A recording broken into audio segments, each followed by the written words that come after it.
गुरुर्ब्रह्मा गुरुर्विष्णू गुरुर्देव महेश्वरा गुरुर्साक्षात् परब्रह्म तस्मै श्री गुरुवे नमः.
सद्गुरूंचे ज्येष्ठ श्रेष्ठ सतशिष्य, सद्गुरूंचे ज्येष्ठ श्रेष्ठ नामधारका आणि आपणाला असे महान सद्गुरू मिळवून दिले, आपल्या गावात ही जीवनविद्या आणली, असे गुरुस्थानी दिलीप जाधव काका, उदय जाधव काका आणि इथे उपस्थित सर्व नामधारका बंधू भगिनी बालमित्रांनो, तुम्हा सर्वांना माझा प्रेमाचा विठ्ठल.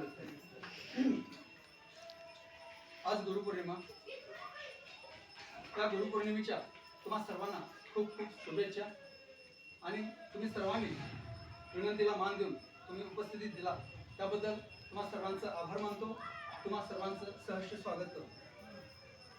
गुरुपौर्णिमा म्हणजे सद्गुरू म्हणतात साधकांची दिवाळी. जन्मल्यापासून माणसाला प्रथम गुरु लाभतात ते आपले आई वडील. त्याच्यानंतर जसं तो मोठा होत जाईल त्याला शिक्षण घेत असताना गुरुजी, शिक्षक, नंतर त्याच्या पुढील आयुष्यात नोकरी, व्यवसाय यामध्ये त्याला जे जे मार्गदर्शक भेटतात त्या ते सर्व ते गुरुस्थानी असतात. आणि ही गुरुपौर्णिमा का साजरी करायची? गुरुपौर्णिमा साजरी यासाठी करायची, सद्गुरू सांगतात की जन्मल्यापासून मरेपर्यंत ज्यांना आपणाला जे जे मार्गदर्शन भेटतात त्या त्या प्रपंच करत असताना परमार्थ कसा करायचा ह्याविषयी मार्गदर्शन करत असताना ते आपले गुरु असतात. मग ह्या सर्व गुरूंविषयी कृतज्ञता व्यक्त करणे म्हणजेच गुरुपौर्णिमा. त्या सर्वांविषयी कृतज्ञता व्यक्त करणे म्हणजेच गुरुपौर्णिमा ही साजरी केली जाते असं सद्गुरू सांगतात.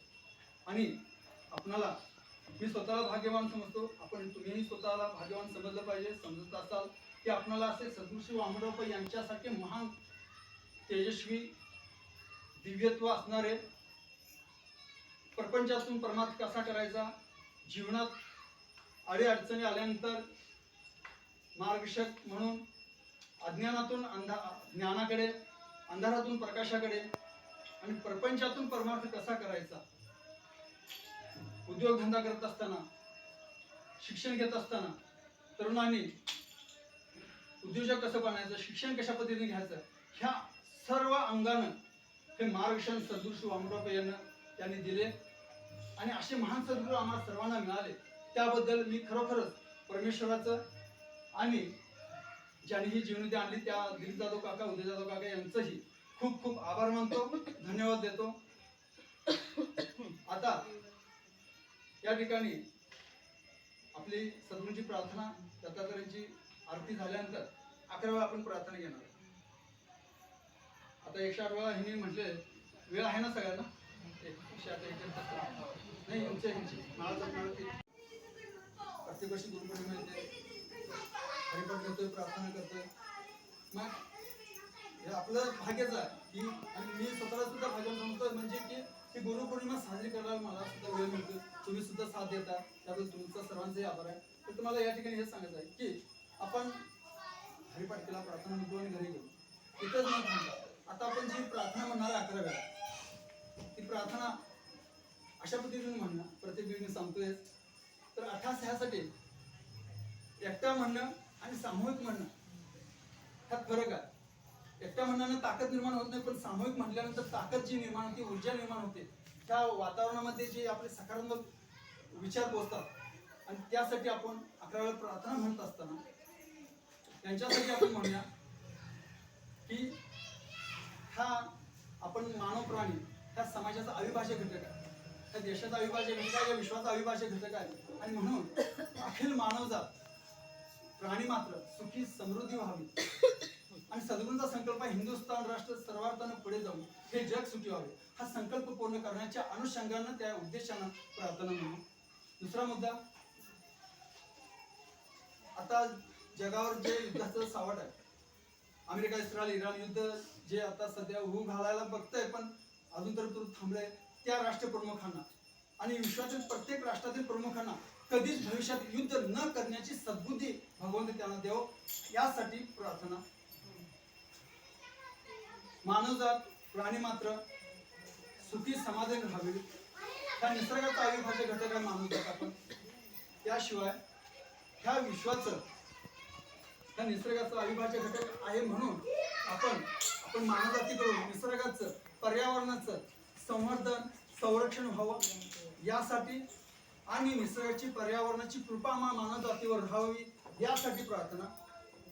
आणि एकूणच ह्या विश्वात आपल्या गावापुरतेच नाही, ह्या विश्वामध्ये जी मानवजात आहे ती मानसिक आजाराने, शारीरिक आजारानं जी त्रस्त आहे त्या सर्वांना सद्बुद्धी मिळावी, चांगलं निरामय आरोग्य मिळावं, ह्या सर्वांच्यासाठी आपण ही प्रार्थना घेऊया. ही प्रार्थना म्हणत असताना आपण तन्मयतेनं सद्गुरू भाव ठेवून, गुरु दत्तात्रयांचं स्मरण करून, आपल्या कुलदैवताचं स्मरण करून तन्मयतेनं ही 11 वेळा प्रार्थना म्हणूया ह्या सर्वांच्यासाठी. आणि तुम्हाला तुमच्या जीवनात जे जे तुम्हाला उत्तम चांगलं पाहिजे त्या तुमच्यासाठी सुद्धा प्रार्थना म्हणूया. कारण सद्गुरू म्हटल्या सर्वांसाठी मागत असताना प्रथम देव आपणाला देतो, हा त्याच्यामध्ये शास्त्रीय कारणात सकारात्मक दृष्टिकोन. तर अशा पद्धतीने आपण प्रार्थना म्हणूया. पहिला आरती करूनच जीवन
तुझे